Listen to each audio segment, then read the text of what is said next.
Hello everyone, আজকে আমি আরও একটি ভিডিও নিয়ে চলে এসেছি। তো আজকে কিন্তু আমি বানিয়েছিলাম বাড়িতে মিষ্টি দই। তো আমরা তো দোকান থেকে দই কিনেই খাই, কিন্তু বাড়ির দই আর দোকানের দই কিন্তু অনেক তফাৎ আছে। যার জন্য আমি নিয়েছিলাম 750 গ্রাম দুধ, সেটাকে ফুটিয়ে আমি 500 গ্রাম করেছিলাম। তারপরে দিয়ে দিয়েছিলাম পরিমাণ মতো চিনি। এবার দইয়ের যে লাল ভাবটা থাকে সেটার জন্য আমি চিনির ক্যারামেল বানিয়ে দেবো।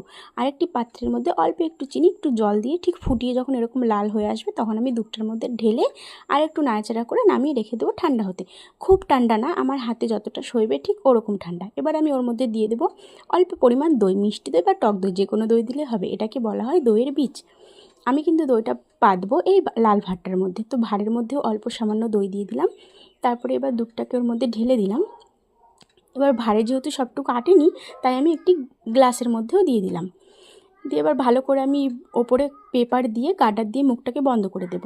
তারপরে আরেকটি পাত্রের মধ্যে আমি মোটা একটা কাপড় রেখে দইগুলোকে রেখে ওপর দিয়ে আরও একটি মোটা কাপড় চাপা দিয়ে 7 থেকে 8 ঘন্টা রেখে দেব। কোনো নাড়াচাড়া করা যাবে না, তাহলেই কিন্তু দইটা জমে যাবে। তো দইটা জমে যাওয়ার পরে আমি রেখেছিলাম ফ্রিজে দইটা সেট হওয়ার জন্য।